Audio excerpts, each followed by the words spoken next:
Good morning, everyone, and welcome to Today y Mañana. I'm Alex. This is Xavier. We're very excited to have you joining us this morning on a bright and sunny morning, beautiful fall morning here in Charlottesville, Virginia. Although I still say there is just enough chill in the morning air that you should sit down with your café con leche in your nice cozy spot and sit down and watch some Today y Mañana. That would be my suggestion for this morning. Absolutely. I mean, that is so true. I mean, that's the one nice thing about autumn. It's like at night you open the windows, nice and cool. You get it makes it a little tougher to get up in the morning because it's nice and cool, but you know it's beautiful. And then you wake up in the morning, it's nice and crisp. It's not like you walk out and like there's a wall of just humidity and heat hitting you. It's just beautiful. And I agree. A café con leche comes in nice and handy at this point. Handy. It's you can't go wrong. You cannot go wrong with a nice café con leche, nor can you go wrong with Today Mañana. Absolutely. We have some especially on Thursday mornings. Especially on Thursday mornings. And so we have some fantastic guests lined up for you this morning. It's going to be an amazing show. We're going to be joined very shortly by Dino, who's the owner of Dino's Wood-Fired Pizza and Grill, followed by Mary Kate Campbell, the owner of The Art of Storytelling. And then last but not least, Matt Harmon, the owner of Harmony Wine, and Stephen Davis, president of Community Investment Collaborative. So, I mean, three fantastic entrepreneurs plus the president of an organization that supports entrepreneurs. I mean, exactly. Can you do any better than that? And you said that's 10-year anniversary. I mean, he's done a great job for 10 years. I mean, how many people have we had on this show that went through his program? It's unbelievable. Yeah. Sometimes we don't even know about it. We just start chatting and they tell us. It's like, wow. Oh yeah, how many times it's like, so what was it like taking the first step, to be an entrepreneur? And then said, well, I went to CIC. So, here you go. So no, it's a privilege to live in a place that we can have a great organization like that. Exactly, so, absolutely. A lot going on. Love being here on the I Love CVille Network set. Glad to be back. Judah's back. Judah is back. I am back. I missed him last week. I missed Lisa a little more, but I didn't want to tell him that. Don't tell him that. Johnny Ornelas, amigo del programa, says buenos días, jóvenes. Buenos jóvenes. So, buenos días, Johnny. Me encanta, Johnny. Me encanta. Jóvenes. You made it Xavier's day. You made it Xavier's day. A great friend of the program, a huge supporter and really inspiration in the Latino community, the Latino business community is Johnny Ornelas. So, absolutely. So thank you for watching this morning. Samantha Strawn, thanks for watching the show this morning. So we got a lot to cover. Always appreciate being presented by Emergent Financial Services and partnering with our good friends at Aqua CVille Hand Car Wash, at the Gym CVille, at Castle Hill Cider, at Craddock Serious Insurance, and of course we're always partnering with Forward Adelante, the premier Latino networking group here in Charlottesville, Virginia. So I don't know about you, but I say I'm excited enough to just jump right in here. Well, anytime you talk about pizza, I mean, there's never a wrong time to eat pizza or talk about pizza, right? I mean, let's be honest. Exactly, exactly. So we are very excited to welcome to the show Dino Hoxhaj. He is the owner of Dino's Wood-Fired Pizza and Grill. Dino, thanks so much for joining us this morning. Good morning. Thank you, gentlemen. Thank you for having me here. It's an honor to be with you guys. And the honor is all ours. CVille has been kind of part of growing my business, and all of you being as regular customers and being part of this community. Charlottesville is a place that I call home for 18 years now. I never lived anywhere longer than I lived in Charlottesville. Wow, interesting. But it's amazing. At first, I didn't like it at all because I came from a big city, Berlin, in Germany. Okay. And then when I moved here, it was like almost winter. But now I cannot change it with anything else in the world. I mean, this is my home to be. And the community is just, regardless where you go in the world, Charlottesville is unique, is true unique place to be. I agree. So when you said you got here in winter? Yeah. Because, I mean, Berlin's winter's got to be pretty tough, too. They were tough, but I mean, when I came here, it was like, I didn't speak much of the English. Okay, so it was a and it was a little rough at Okay. the beginning on. And new culture, I was in my early 20s. Okay.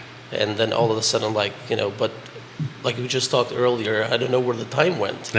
Yeah, so time flies. We're working every day. But yeah, the day like today, especially in the fall season in Charlottesville, with the leaves turning and the air being so fresh, Cafe pizza con leche. time, right? Pizza time and cafe con leche. There you all go. the time. There we go. It's a new one. I mean, I usually have Coke or beer, but cafe con leche in the morning with a pizza. There we go. So, Dino, tell us a little bit. I'm always curious. How did you first become interested in the culinary arts and cooking and making pizza? Tell us a little about your story. I come from a background of bakers. My family has been baking probably from 1800s. Wow. Yeah, all my siblings and everybody in the region where I come from, that everybody deals with the kind of the baking industry all over the former Yugoslavia, and then like Balkans in general, exactly. and then also like now they're spreading all over Europe. But baking has been in kind of like my ancestries, in my blood too. And then I migrated to Germany, and then I thought I would leave it behind and try other trades. Didn't work out when I came to America, then started working in the restaurants, because I never liked to wake up at 10 or 11 o'clock at night as a teenager and start making breads while everybody else was asleep. That's true. The baker's life is tough. I mean, it certainly is. Yeah, but then moved here and then worked in several restaurants, start making some stuff like bread, and the opportunity came along at the brick oven. So a friend of mine was the owner, Tony Farah, which is the owner of Michael's Diner now. And then I bought the brick oven from him. Okay. And then we started there in 2017. Yeah, and now we are the dairy market since during the most devastating time that nobody can even I can imagine that we are still leaving that behind. I hope for good. I hope so too. Yes. But 2020, I was taking a delivery going to UVA for catering, and I think around late 2018 or 2019, that's when the dairy market was being built. Exactly. So I did some research and looked for it, and then it's fascinating that when you have sometimes gut feelings this, I will be here, and it's just all a matter of time. I start counting on that, and then dig some information, and then called Stony Point and asked them about the food hall, and they were very very into it. I told them our concept we want to put there and everything, and Chris Henry and his team, and also Johnny and Jan, they're big shouts for them. They're the Thalheimer's leasing agents. Right. They were choose a spot, and then we just got in there around late of 2019, when then 2020 was that when everything started falling apart. Right. I mean, talk about timing. It's not the greatest timing. Not of all, really, but I mean, we moved forward. Even the construction was moving slower, and then we went to we had everything lined up for lending from the banks and everything, and then no bank went, especially to the hospitality industry when it was all the lockdown, Sure. and then then Chris Henry and his team believed in our concept and everything, and then we got some loan from them so we could move forward. And then I think it was December 15th when it first opened there, and since then we've been thriving there. Yep. And as you know, everybody else is open there, the dairy market is full of other entrepreneurs. Exactly. And, that it was not enough for us. We are expanding on another stall there with a homemade pastas, which is another venue that we calling it Basta Pasta. Pasta. Yeah, the Basta Pasta, in Latin or Italian or Spanish, Yeah. Basta means enough. Enough, But we yeah. try to connect we have enough pasta for Exactly. everyone. So so we are shooting to open that in the late of this month, or maybe beginning of next month. Oh, good. Yeah, Terrific. so it's going to be right across from where we have the bolts and everything. But I cannot do this alone without my team. We have fascinating people working together, and I also my wife supported my kids, even though I work sometimes 16, 17 hours a day, and Yeah, I would just imagine. go to sleep home. You just go to sleep and leave before they wake up and everything. But this is life. When I tell someone in America what we do is we work during the vacation to when we go on vacation, we work. So.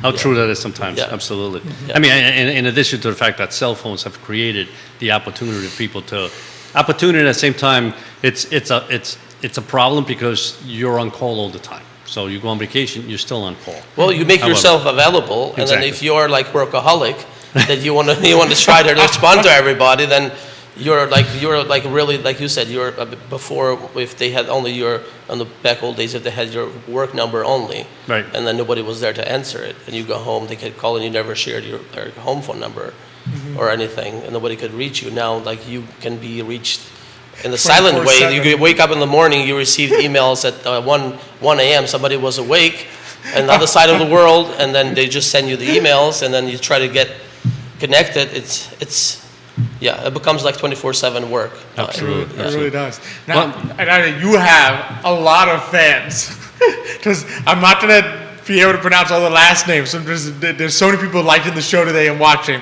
So just Amber Retrode says, we love Dino. And then we got watching the show this morning, Florim, Reshit, Vessel, Shadan, Josh, Nebi, Heme, Adra, Maridona, Enver, Hamdi, all these fantastic people liking, watching the show this morning. DT is liking the show this morning. Nicholas says, my wife and I have had Dino's calzones, pizza, and wings, and we've discovered that there's nothing there that isn't mind-bendingly delicious. Well, I appreciate that, and then tell them they will be my guests next time they come in. Just to announce.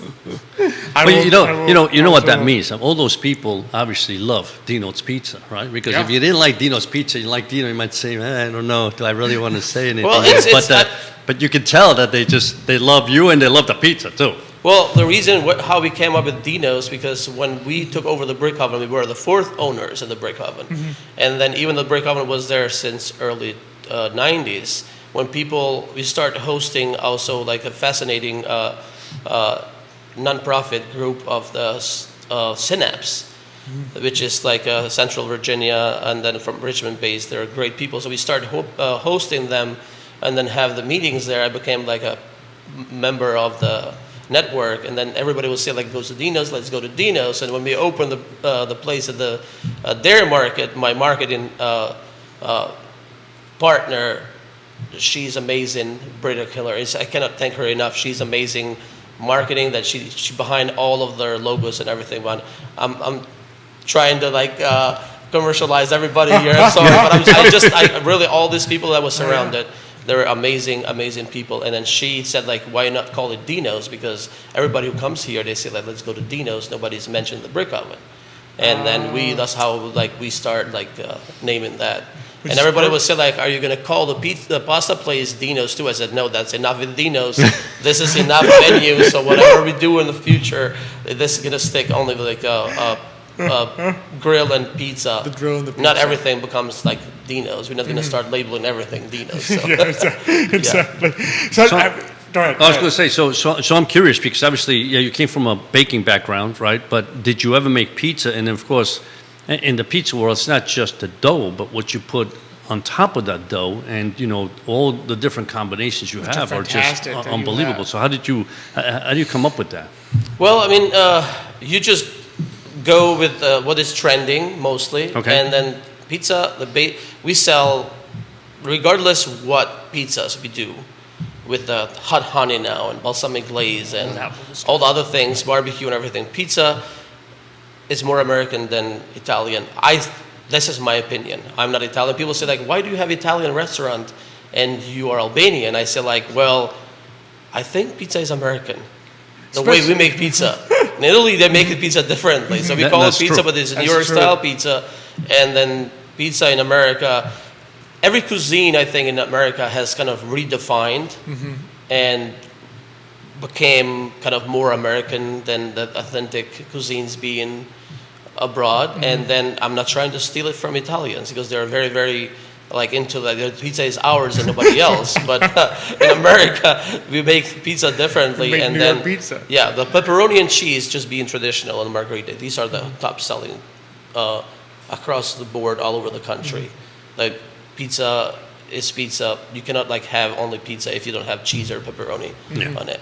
Yeah. But now with the dietary restriction, you have to like and then learning more about our diets and everything. So we try to like we cannot like punish only the gluten-free ones. We try to offer the gluten-free and then the vegans, and you have to kind of. I mean, if try to make everybody happy. You try to make it delicious. It's not. You have to make everybody who thinks eating healthy, they think of the cardboard. But we have 20 years from now, probably it was like that, just plain and everything. But now, like everybody becomes like more meatless, and then there's so many other things available that they still taste very, very great. Exactly.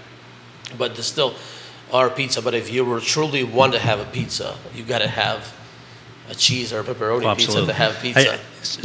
I grew up in New York, right? And I grew up in the business world. But literally every once in a while on Fridays, it's like I got to go out. Right? So I go out and I walk around, and it's like I didn't know what to eat. And all of a sudden, boom, pizzeria. I walk in the pizzeria and I order 2 slices, usually plain, sometimes with pepperoni because I love pepperoni, 2 slices and a Coke.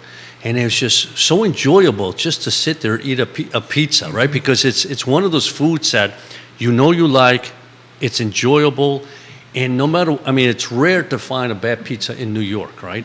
And so it was just like, it's food for the soul. It just calm you down and you go back to work and then back to the stress. Well, the carb kicks in right away. There you are. Maybe that's what it is. So the pizza thing, in like 2 a.m. in New York City, for example, or like it became like a staple. Yeah. Or like you wake up, like you can just grab a pizza and then in the morning, I had cold pizzas in the morning for myself, for just have a small piece for breakfast or something. But it just becomes so staple item, and then that's why you call it. Even though if you like go to the leasing companies and everything, if you look at the type of cuisines you have. If you say Italian, so Italian restaurant, so you're not excluded, or somebody else is going to come with pizza because pizza is listed as American. It's you say pizza business, yeah. So I mean, like I said, I mean, pizza is something that has conquered the world, and pizza is something that you share. It's not only one person, so you grab it and then everybody gets a piece. Yep. True. So I mean, there's a human nature when we share things, we just become when we're more kind of close to each other and everything. Yeah. The one thing I love about your pizza is that the crust. I love when the crust is so important because nothing worse than a soggy pizza. I have to admit, a soggy pizza, and I've had them. So our dough is very simple, and then we just like it's semolina, regular flour. Salt, water, and yeast. Yeah. And we put pinch of like olive oil. We don't put like all that crazy additives or something like that to make it this and that. So, and then the grease part about it, the more you put greasy, and then it probably tastes better and everything. But then, I mean, the calories you can pack in and everything. Yeah, exactly. I mean, our dough is just like. They say in all the culinary, the bacon is, cooking is art, but baking is science. So every day you make the dough, and you have to check the humidity, and then we don't change hands. We have only one person making the dough all the time, every day. So it has to be like always, even though the proportion of flour and water and all the ingredients go in have to be the same, but sometimes the moist in the air and everything, it can affect everything. And how long it stays outside and everything, so you kind of constantly monitor it. And when it becomes part of you, look like connected. You become. I tell people who I train that, you know what? Have you watched the Avatar movie? They say like, just to explain to them, they say yes. Have you seen that the actor when he attached himself to the creature and it becomes one? In order to become a good pizza man, you have to have that connection. You have to become one with the pizza. So you have to have the connection with the dough to become part. Yeah. So you try to put it in the funny way sometimes in imagination. But in every industry, if you like what you do, and you are a people's person, especially on the food industry, that people, food is something that you have all kind of waves of. Walks of life walking in. Yep. There are people who are very hungry and they're like don't have patience, and then you just have to like kind of like handle every person individually on that case. We have our neighbors move through that people wait 40 minutes for the ice cream, which is the best ice cream you can have. But if we tell someone you're going to wait 40 minutes for a pizza, they're going to have a fit because the pizza they want to fill out their stomach to eat. So because they're hungry, but the ice cream, they're already full with pizza, so they have to wait. So I'm going to ask Ken to give us some commission because we are like, our team has to work so hard to make sure that nobody wastes more than 15 minutes. But on their line, their customers waiting. If you tell somebody it's going to be half an hour, especially on a busy day or something, they give you that evil look, like you feel like they want to like attack you. But most of the people are very, very nice. I mean, our customers in general is just absolutely amazing, and we are growing every month and week by week, month by month, and with all partners there, and it's amazing to work over there with all the students, especially they come. I mean, they are like bread and butter of this town, especially the restaurants. Yeah. Without a UVA, this town would have been totally different. Yeah. Absolutely. Yeah. Absolutely. So Maridona says, we love you, Dina. She's my niece, yes. Love her back. And Maito Buzinski, thanks for watching the show this morning. He has an age-old question for you. All right, let's do it. A classic pizza question, which is pineapple on pizza. Like I just said earlier, we are in America. Italians will like probably try to put you in trial for that, and you might have to go to like maybe like highest court in Europe if you do that. But in America, you know, you're a pro-consumer, and then pineapple. It's fascinating also because in East Europe, like the Baltic states, I read something about it that imagine how cold it's there. Mm-hmm. And like in Estonia, Lithuania, and all this thing, you know what is the most popular pizza? It's Hawaiian pizza. Wow. Ham and pineapple. Like, would you imagine, like, saying, okay, you would say, like, somewhere in Hawaii or, like, down, like, in Florida or Caribbean, because pineapple is that's where it grows, stable item. Exactly. But you say, like, in the Baltic states of Europe, having, like, one of the most popular pizza being, like, Hawaiian pizza. Hawaiian pizza. So I would say I tried it several times. Honestly, I'm not a big fan of that, but people love it, and we just have to like make Absolutely. it. No, that's my thoughts. Is that, you know what? I think partly it's, you know, is it so cold that you want to imagine you're in Hawaii? They're in the Caribbean. If I eat the Hawaiian pizza, I'll feel I like have I'm a pineapple. I'm like, just close your eyes, and you're already like telereported in Hawaii right now. Exactly. I did want to ask. So the transition, what goes into your mind when you said, because you started with the pizza, and now you have the wings, which are just incredible. How do you sort of decide, all right, I'm going to add something like wings to the menu? Well, when you are in the industry, you just do like what is the most popular. Mm-hmm. Wings have been also like, they're like restaurants or chains, they're just, all they do is wings. Mm-hmm. Same thing, like I don't think anybody else in the world eats more wings and pizza than America. Probably. We are food people. We love food in America, and then that's what is it? I love food myself. I cannot just, even though my doctor is warning me, you're almost pre-diabetic, I just say like, you know, if you take away my cheese and my carbs, I don't drink, I don't smoke, I don't have any other things going, I just work all the time. If you take these things away from me, then what I'm going to do? But I mean, making the healthy options is fine. But wings, we being in the culinary like industry and the cooking, I worked for Whole Foods for several years, and then also like being a small entrepreneur, regardless how healthy the cuisine and the Whole Foods has transformed the whole eating habits in the grocery stores, being the first organic chain to like introduce organic food more to like the population in America. When we will make fried chicken, and we will make wings, or we will make things that are like soul food kind of like very like comfort food, we will sell more than anything else. Absolutely. So having wings paired with pizza, it's just like perfect. Beer and pizza is like I say the perfect marriage. But when you throw wings there is solid marriage there that's not going to go anywhere. It's like bringing in the children, but they're a good family. Yeah. But the wings are like part of the like every pizzeria now. And then our wings, what we do is like we always buy fresh, even though the wings have been skyrocketing. I mean, the inflation has hit us this year, but I mean, a couple of years before, or 2019 and after, the wings have been going like crazy. And the other part of the chicken were cheaper, and we will say like, are they having like chickens with no wings, or what's going on? So because other parts of chicken, like chicken breast and thighs and other parts of chicken were kind of still staying on like the lower cost. But the other part now is like, right now the breasts and thighs have gone to like skyrocketing, and the wings have come down so much because everybody started like taking them out of the menu, and we just have increased the price. And in order to like maintain the price you put in the market, you have to make sure you have a good product. And we always got like the fresh local and they're so good. wings, and then we marinate them and we bake them in the brick oven, and we try to keep them. And whoever has tried our wings, they really would have loved them. Oh, they're And then delicious. you guys are we're big fans. the story behind it. And then we will name a wing after you guys. And the sauce. You just have to find some Cuban sauce or something. There you go. The Cuban wings. Cuban wings. Yeah. Well, Dino, it's been an absolute pleasure. Before we let you go, last question: where can people? Well, at Dairy Market, but if people want to find you online, where can people? Well, now it's just like being on your show and on Jerry's show. You just Google my name now, you find it everywhere. You guys have like conquered the digital world in Charlottesville. It's like, true. Yeah, if you type Dino's Pizza in Google, the first thing that pops up.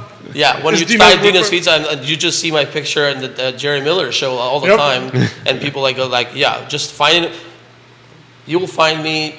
Right now, we are working to like do the pizza. Pasta and place, and I'm just walking back and forth, going to the county and then doing other things behind the scene and everything. I'm less there, but you will find me 7 days a week at the Dairy Market. Yep. Yeah. Absolutely. So I'm still. You're there. My wife is not divorcing me yet, I hope, but I'm not going to marry to the Dairy Market. So.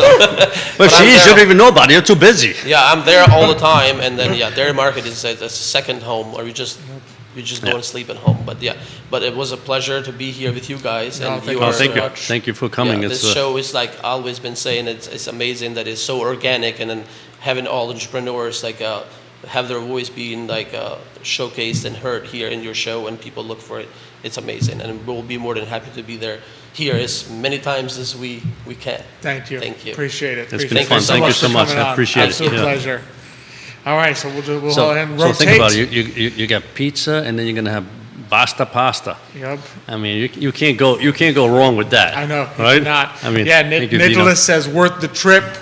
Let's see. I think our friend, where is he? Michael says Dino for president, and Beckham says one day I'm going to come down from Philadelphia to get some Dino's Delicious Pizza, the best pizza man in Europe and now in America. So there we go. Absolutely. Take care. So from one fantastic entrepreneur to another. Absolutely. We are really excited to welcome to the show this morning Mary Kate Campbell. She is the owner of The Art of Storytelling. Mary Kate, thanks so much for joining us this morning. Thank you for having me. Good morning. And it goes well, right? Because think about it. You had Dino telling a story, right? And here is somebody that helps somebody, because not everybody is as creative sometimes in telling their own story, or being able to explain what they do quickly but with some vibrancy, right? And so I think that's what Mary Kay brings to the table. Tell us a little bit about yourself for those who don't know you and how you started The Art of Storytelling. So I've been in strategic marketing and communications for more than 25 years, and I love connecting with people, and I love telling stories. And so it's a little bit of a long story, but I started the Heart of Storytelling because I really wanted to get back to my roots of telling stories and really connecting with people. So like many people, when you are in a profession, you continue to work your way up, and as you work your way up, you sometimes get further and further away from the things that you love. And so as I moved into executive positions and leadership positions, I found myself doing more strategy, more management, budgets, things like that. And while I got to do a little bit of storytelling and really interacting with individuals, I didn't get to do it as much as I liked. And so it was something that, was continuing in the back of my mind, but I have been a single mom since my kids were 2 and 5. They're now 17 and 20. So I've been a single mom for a long time. And what that means is that, all of the responsibility fell on me. And because of that, I continued to pursue more advanced positions that allowed me to do more things with my children and for my children. In February of 2021, so at the peak of COVID, it was fabulous, I was in a very bad car accident.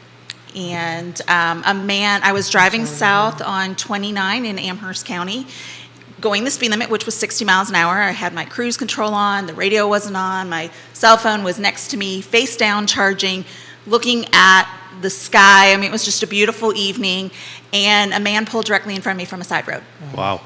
Yeah, and I couldn't slow down, let alone stop. Yeah. So I laid on the horn, I slammed on my brakes, I swerved to try to miss him, and I hit the bed of his truck, and I rolled 360 and spun around 180.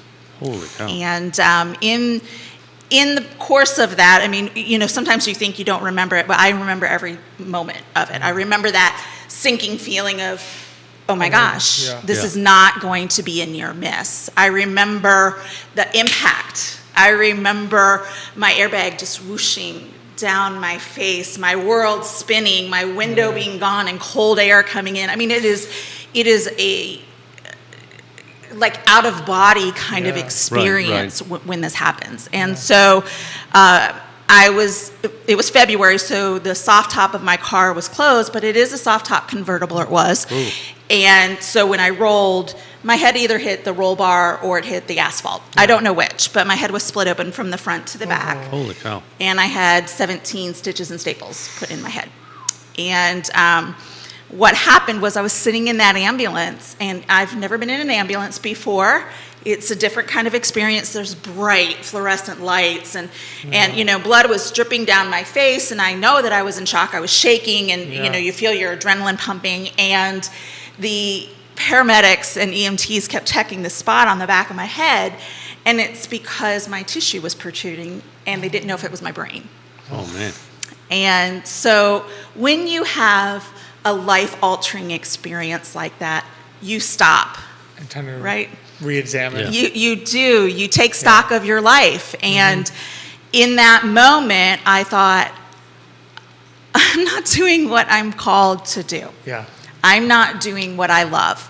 And so I ended up being on long-term disability for about a year and a half. I had a traumatic brain injury, is what it's called, a TBI. And during the course of that year and a half, I started the Heart of Storytelling. And it's interesting because I know that by doing that, I healed my brain. Okay. You challenge yourself. You have daily goals. You have things that you're working towards, and it creates new neural pathways. Yeah. Okay. Because it's a muscle like anything else. Absolutely. So the only way to strengthen and to do it is to use it. Right. And there are moments when I lose my place in a conversation, or I used to have an extremely robust vocabulary, and I'm getting it back, but there are moments that are just completely gone. People will say something, and I'm like, I'm sorry, I don't remember that, And what it does is it teaches you a whole lot of patience and grace and humility. And so the Heart of Storytelling has been just a great way of connecting with people, telling stories, and utilizing my more than 25 years of experience as a writer.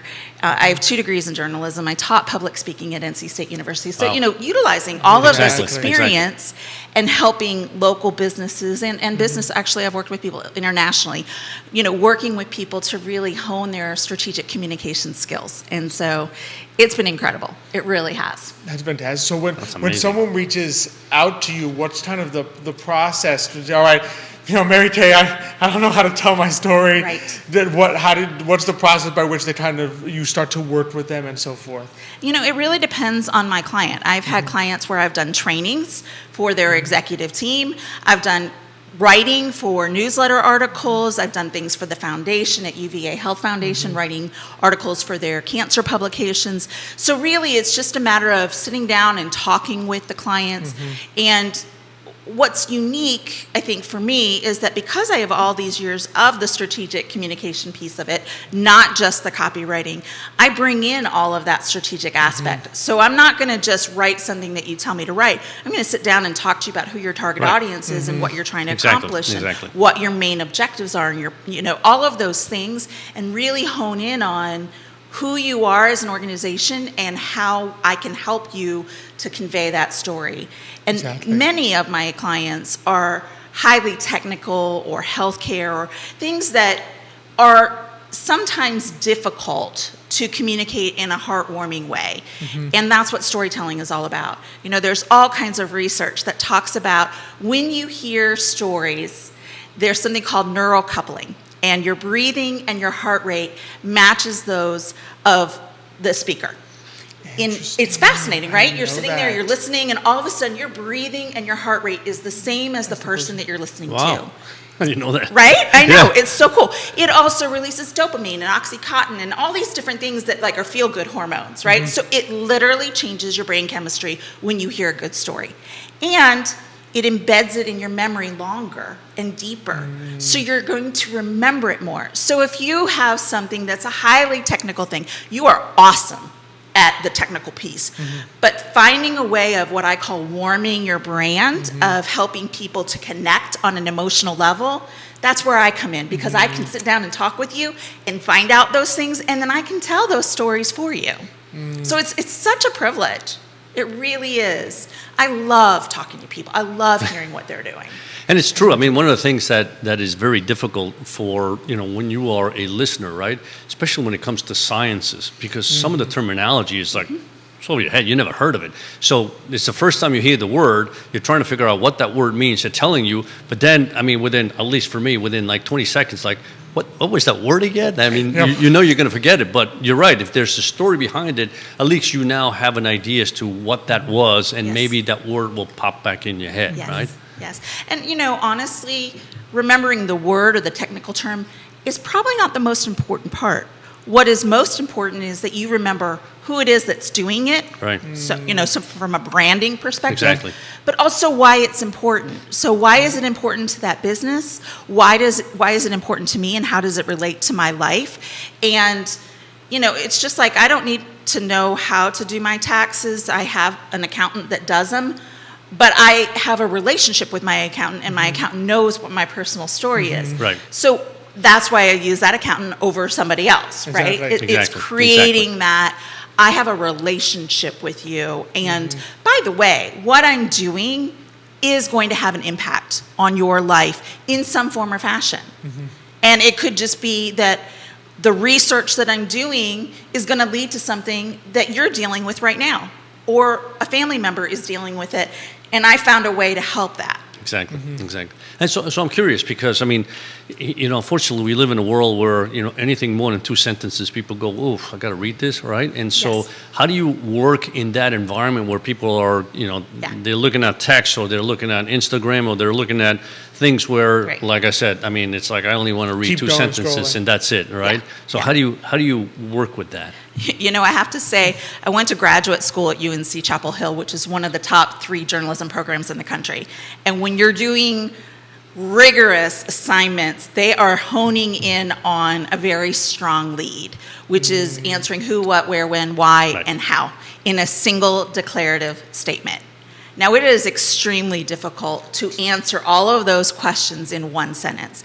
And so I think that a lot of my training through school and all of my years of experience have allowed me to speak very succinctly and get to the heart of information.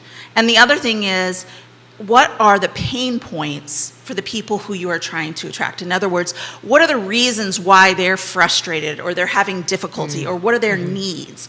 And when you can address those immediately, then you can start to get more information. You're right, you have like 3 to 6 seconds to get someone's attention. So you better have a strong lead. You better have something that's going to catch their attention, and you need to immediately address what's going on and how you uniquely can solve their problem. Okay. So that is what, once you reach into that point and say, all right, I'm here, I can solve your problem, then maybe they begin to pay more attention and say, all right, how can you solve my problem? Whereas if you start off at the beginning, well, people who have this problem, I can do this, they're gone. They've zoned out already. As opposed to saying, all right, this person I think can help me, maybe I should see what they do. And in journalism, it's called the inverted pyramid. So you start with a really strong lead, and it's opposite of everything we've ever learned in academia, which is you don't start with the background information. You start with the most essential information, and there's a couple reasons. One, it's the attention span that you were referring to. Right. Two, it's addressing their issue right away. But the real reason behind all of it is that in the old days, when we had newspapers, I had those, so I'm old enough to remember them. Me too. Right, exactly.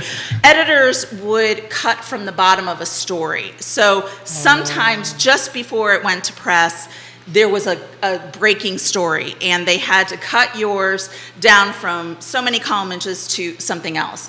And editors and journalists knew that the least essential information is at the bottom, so that if an editor had to cut, they would just cut from the bottom, and they know that they weren't going to ruin the essence of the story. And that's what's the inverted pyramid. Okay. So you put the essential background, you put the essential information first and the background information at the bottom, hoping that they'll get to it. But if they don't, they still know when your event is, how much it costs, where you go, all of the essential information. That's fascinating. Yeah, which makes perfect sense. Absolutely. How you would then translate that to business. Does that kind of the same thing? If you only have so much time to talk to someone and convince them why what you're providing is worthwhile, it can't be at the end. It can't be, let me tell you the whole story, and then, by the way, this is why it's worthwhile. And so many, it's what we've been trained in, and so many people think, oh, well, I got to give them background why I started this and what I did, and there's a place for that for sure. And I'm talking about hard news, which is specific events coming up, versus evergreen stories that are more features. I personally love features because it allows you to tell the story, but you still have to get everybody's attention when you start. Exactly.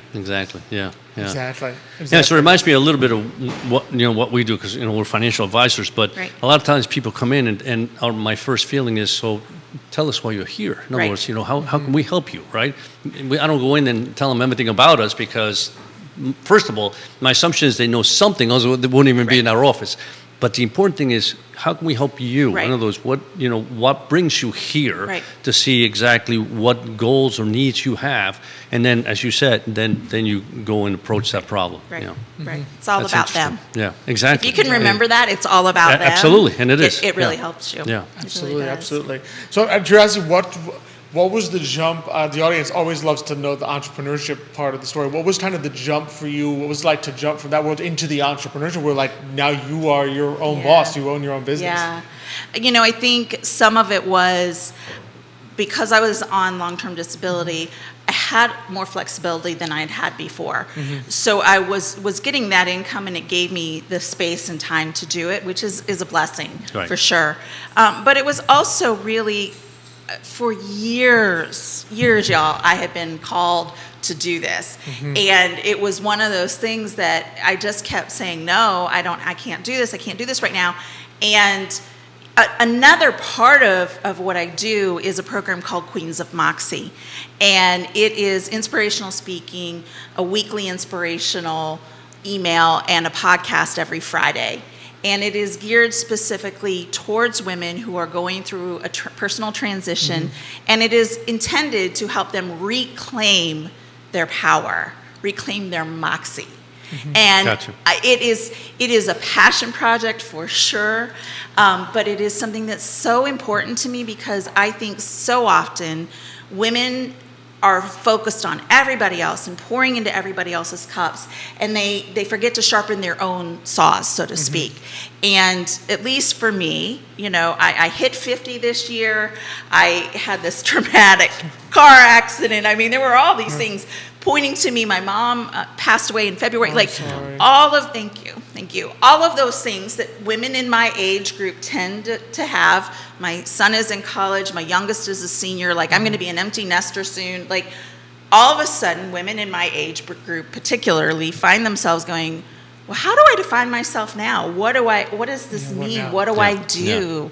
And so it started with the heart of storytelling, and the Queens of Moxie is a program that's developed out of it, and it's so enriching and fulfilling for me, and I get such positive feedback from others. So I'm it's all of the above. That's really fabulous, is. yeah. And I can see that happening because it's true. I mean, one thing about motherhood sometimes is that you pour everything into your whole family, everything that you do, and then all of a sudden, I mean, like you said, the kids grow up, everybody's out of the house, and you're by yourself, and you go, I mean, never thought about yourself. What now? Right, yeah. right. And I absolutely think that men can listen to it and enjoy it as well. Each podcast is about 35 minutes, so it's intended to be something that you listen to on your way to work or when you're working out, or, it's not meant to be a really long thing. It's supposed to start your day off right. And, I mean, I have everybody from one woman who started, during the pandemic, her and her husband decided, their kids were out of the house, they decided, you know what, we're going to sell everything and we're going to live the RV life. That's what they did. Wow. I mean, how many of us want to live vicariously through it, right? I mean, that's so cool. Not something I could do, I don't think. Who knows? But the idea of it, of it, right? I mean, it's so cool. So there are all kinds of people who are on the show who are just inspiring for everyone. My audience is focused on women, but truly, I think everyone can benefit from listening to it. Oh, absolutely. Absolutely. Very inspiring. I appreciate that. And so this has been an absolute pleasure, I have to say. This has been, I feel like I've learned so much as well. Just been inspired myself by listening to your story. So, I mean, before we let you go, where can people find you? Where can people get in touch and reach out? Yeah. There's really two, so it's kind of hard because it's a call to action with two things. But absolutely. theheartofstorytelling.net. .com wasn't available. So .net, Heart of Storytelling. And then Queens of Moxie, the podcast, there's a website for it as well. But you can find the podcast on Audible, Spotify, Google, Apple, Wisdom. I think that's it. I don't know. So you can Google Queens of Moxie. Pretty much anywhere you can find podcasts, pretty much, probably there. Yes, exactly, which has been delightful. I mean, I had no idea it was on Audible, and someone said, I found you on Audible. I was like, awesome! That's great! So it's been great. So either of those, queensofmoxie.com or heartofstorytelling.net. Heartofstorytelling.net. Yes. Mary Kay, it's been an absolute pleasure. Thank you so much for coming on today. Thank you so much. Thank it's you. very, You guys like are I said, great. very inspiring, thank you. beautiful stories. You are as well. Thank you so Thank much. you.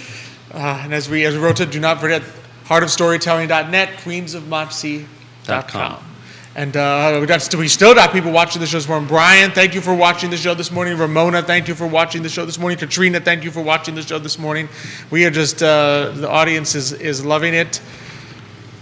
So, and from one, and just really love this has been the inspiration of. I mean, that's a great story. We talk about storytelling. Those are great stories. Exactly. So, and just fabulous. Entrepreneurs just really, they make our community run. People like Mary Kay that just, they inspire us, they give back, they assist, they serve, and it's just beautiful to see. Well, I said it a million times, right? The small business of this country is the backbone of this country, and it's because of the people, right, that run the businesses. Exactly. Because of their passion, and the heart goes out into their product, and you can see it. Absolutely. And so, I mean, here we've got two other fantastic guests lined up. Speaking of entrepreneurship, we're really excited to welcome to the show. Right next to me here is Matt Harmon. He's the owner of Harmony Wine, and Stephen Davis. He's the president of the Community Investment Collaborative, CIC. Stephen, Matt, thanks so much for joining us this morning. Absolutely. Good morning. Great to be here. Now, we're glad to have you both on. So, I mean, for those who don't know you, give you a set to just introduce yourselves, a little bit about what you do. I know, Matt, you're a fantastic entrepreneur in the community. Stephen, an organization that works with entrepreneurs that I'm lucky enough to be on the board of directors of. So just introduce yourselves and tell us a little bit about your organization. Yeah, definitely. So Matt Harmon, I started Harmony Wine during the pandemic after I was laid off. And so Harmony Wine was inspired by me working with my dad, learning how to cook. And from that, I fell in love with the process of trying to pair my foods with the wine, going to wineries, going to wine bars, and wanted to create more of a space for wine to be more approachable and more acceptable, and really make it so that, wine is something that I think should be enjoyed by everybody, and creating a space for people who look like me and kind of taking it away from the winery, but not excluding the winery experience as well. Oh, I love that. As people who drink wine and enjoy it, I love that idea that it doesn't have to be this kind of, only fancy or really wealthy people drink wine because you have to sniff it and do all these things, that you can actually just enjoy it for what it is. Yeah, exactly. For what it brings. And Stephen, how about yourself? Sure, Stephen Davis with the Community Investment Collaborative, or CIC. We help under-resourced entrepreneurs start and grow businesses. We run a 16-week entrepreneur workshop. We offer mentoring. We host the Central Virginia Small Business Development Center, which provides free one-on-one business advising and counseling, and also offer microloans up to $50,000, among lots of other smaller things that CIC has done over the years. Absolutely. So Matt, what are some of the resources that you kind of access at CIC, and what have they sort of led to in terms of what services are available, like what subscriptions I know you've got some great subscriptions there, and the pricing and things like that, and the products that you have. How did it sort of connect?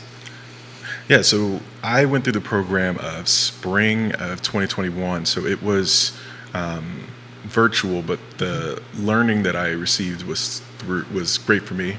I had started my business in December of 2020, so right out the gate, I was getting kind of the ropes, which was good. They have this class at 16 weeks, so in that class, we break into groups, and so you're working with other people who are also trying to build their business. So there's a lot of learning, not only from the courses that they're giving you, whether it's teaching you about some of the laws and taxes and all the other red tape that comes along with it, running a business.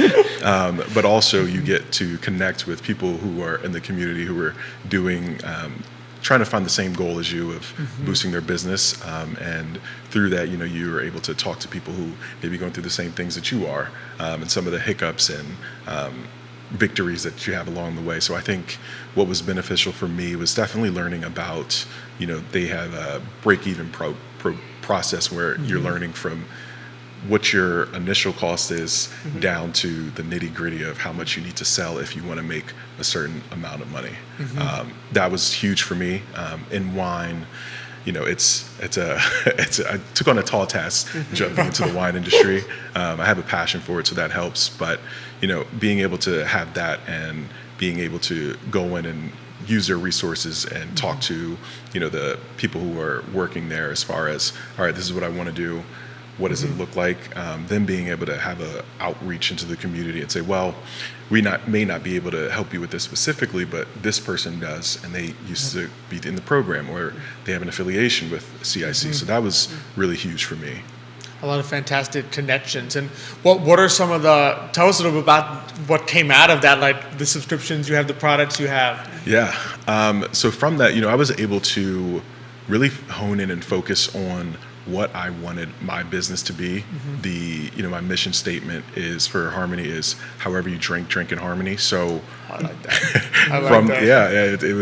It actually came to me during the class, but from that I was able to really pinpoint, all right, what is the needs of my customers? Who do my customers look like?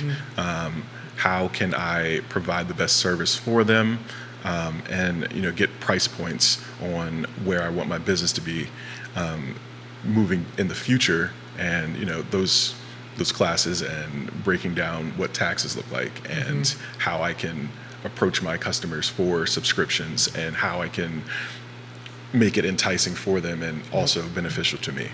Yeah, I'm just, if you don't mind, I'm curious. I mean, I keep looking at those two cans. Could you tell me what are they different flavors? It's a new product. Yeah, so this is a new product.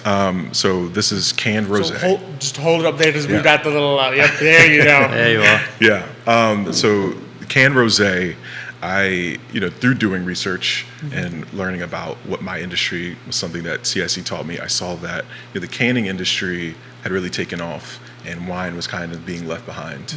And I know a lot of people, when they hear of canned wine, they're usually thinking of the stuff that they're walking down the Walmart aisle and they're like, yeah, I'm not even looking over there. But my goal was to take wine that was good and put it into a can that makes it much more approachable. So this wine actually was imported from France. I worked with a winery in Loudoun County, and they added their own rosé. So it's a French and Virginia rosé in a can.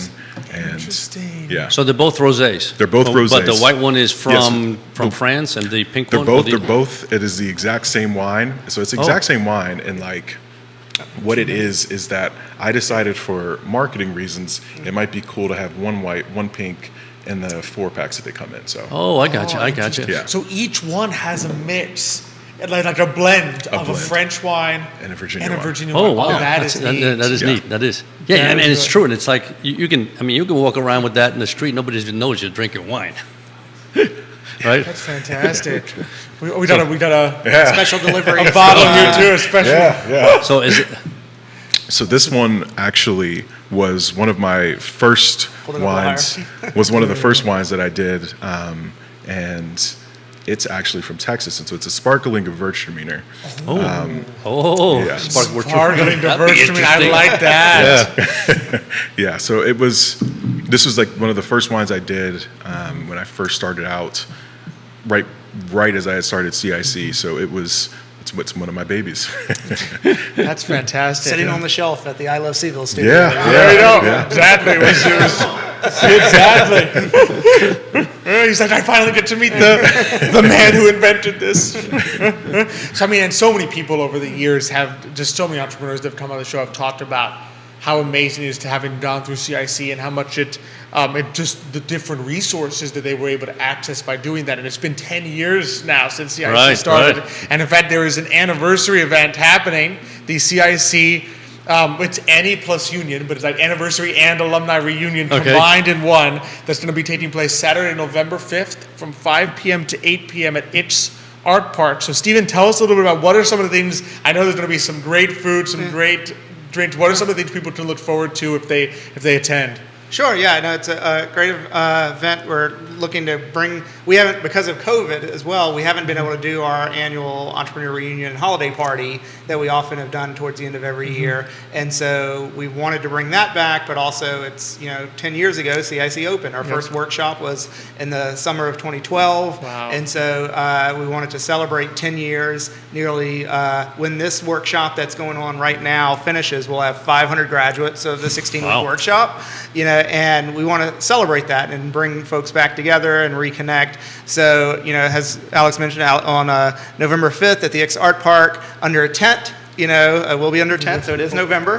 But it will also. We will be nice and warm. We'll be nice and warm under a tent. It'll having anniversary event, kind of reconnect, bring together not just entrepreneurs been through the program, but supporters and volunteers and the larger community, because that is at the core of CIC. It's about the whole community getting behind these initiatives to help businesses start. Whether it's Matt and Harmony Wine, Mary Kay, who just on has been through our program as well, and every individual who's come into our network not only has benefited from it, but everyone has brought so much to the network and helping each other and helping others. We're stronger because of all of that, and we want to bring them together. So we'll have, 4 or 5 of caterers and food businesses that have been through our program. There'll be Harmony Wine at the bar. Oh, that's where you'll find me. That's where you will find me. And it'll just be a good opportunity, to reconnect. We wanted to do it.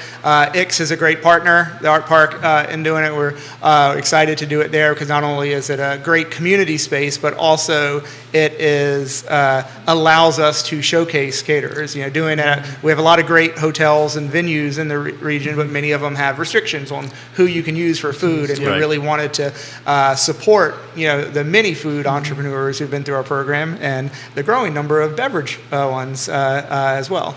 Which is fantastic. That's what's one of the beauties of this event. You go there, it's not just one caterer. Like, you're going to be able to try some of the fantastic food that has come, fantastic hospitality businesses that have grown through CIC, fantastic beverages businesses that have grown through CIC. So it's just a great way, especially if you haven't had a chance to try some of them yet, to be like, all right, it's a great spot. Absolutely. You and I are going to be at like every different food station, and even if we have tried them all before, we'll be like, no, let's try it again. Well, we are foodies, and we do like wine. I think everybody knows that now. They knew it before, but now we just kind of highlight it. But it's interesting. We were talking about that, Stephen, before.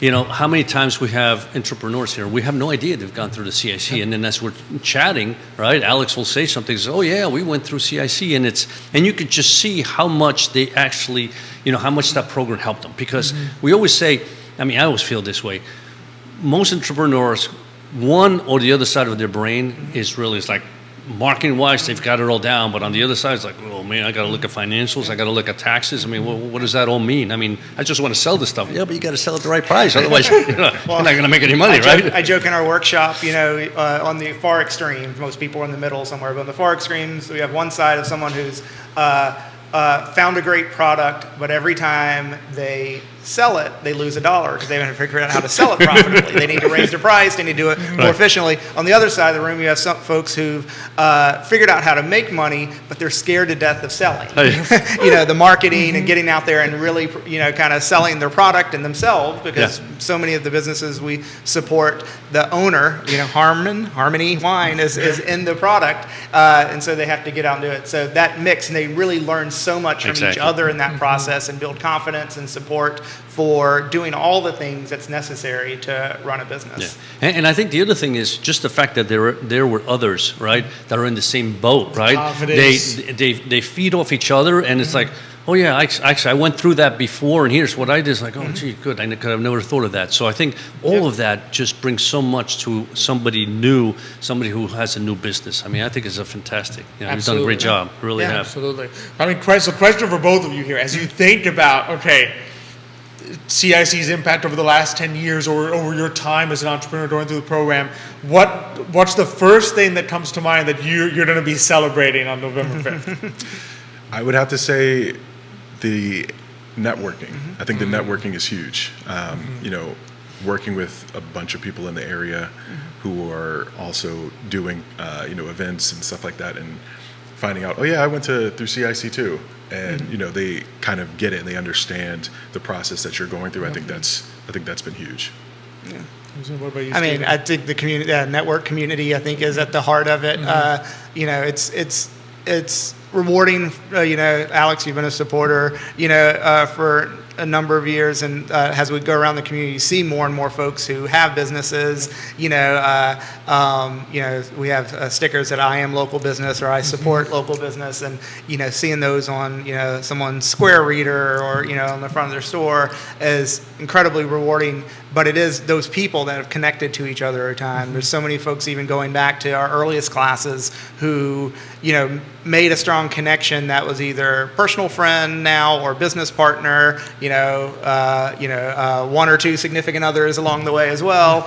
So just so many connections that are made, and that's at the heart of what we're doing. It's making the community stronger because people from different parts of the community are connecting. They're working together. They're kind of finding opportunities to build great things for the community together. And then we can, they do the work. I mean, we talk about how many, folks who've been through our program have started businesses. CIC didn't start those businesses. Matt Harmon, started one of those businesses. Each of those, they did the work. We just, opened a few doors, helped, kind of open eyes to a few things that you might not have been aware of. In some cases, provided the capital to help people go from step A to step B to step C, and that's really what is at the core, of CIC. Absolutely. So Matt, where can people find Harmony Wines, and B, what are some of the I know you have these products. Tell us a little bit about how the subscription works. Yeah, so you can find Harmony Wine at atasteofharmony.com. That's atasteofharmony.com. And so the way the subscription works is each month there are two different subscriptions. So the way the first one works is you will get 2 wines that are the wines of the month. And this month, the 2 wines are Golden Bubbles and Merlot. So those are the 2 wines for this month. And then there's another one where you get 3 wines, and then you get to add on, if you'd like, a 4-pack of the canned rosés. And so that one, you get the 2 wines for the month, plus your choice of any of the wines that are available at the time. Oh, that sounds awesome. Yeah, that really does. Sounds fantastic. So atasteofharmony.com. Yep. I think people still owe, maybe an engagement gift for Alex or something. Oh, yeah, exactly. If you're watching the show and you're very excited that I'm engaged, it's a perfect gift right there. I like that idea too. I might can share that. There you go. If you get 2 subscriptions, I'll give one to Xavier. And Stephen, for people who would love to come, which I know our audience, you should be going to this event on November 5th. For people who would love to come, where can they get tickets? Yeah, so on our website, cicville.org, there should be a button right on the front page, but if you need the direct link, cicville.org/CIC10, super easy. And the event CIC10, that's the name for the event. You can get them there, we're anytime in the next few weeks. We're hoping to have a good crowd, 250 or 300 people, and would love to see community members. I meet folks all the time who are involved. I've been with CIC for 9.5 of these 10 years, and folks who are involved even in those first 6 months who reconnect and so forth. And so, even if you're a volunteer from our very first workshop or remember the community conversations, there's, 4 dozen or so people worked for about a year to launch CIC. If you're a part of those, come reconnect with us and see the fruit of your labors 10 years ago. Absolutely. I would really, really encourage people to check out cicville.org/CIC10 because it's going to be an amazing event, and it's just an enormous way to support and connect. Like, you will benefit as much Absolutely. as... Yeah, it's a great, like they said, it's a great to networking event, support CIC and be connected with CIC, you just learn so much, and you will benefit as much as you benefit the organization and the entrepreneurs there. Yeah. So I would really encourage that. I would really encourage you to do a tasteofharmony.com and try what looks like some amazing one. I am ready to go myself. It's almost noon, right? It's almost noon. It's almost noon. Yeah. Exactly. And I have to say, just last thing, rosé all day is a fantastic hat. Yeah. I love that hat as well. It's funny. Someone during 2020 COVID, they let the license drop for rosé all day. So Harmony Wine picked that up, which was fantastic. But yeah. That is fantastic. So thank you for coming on, Matt. Absolutely. Thank you, Stephen, for coming on. Thank you for having us. It's been fantastic to have you both. Yes. This has been a fantastic...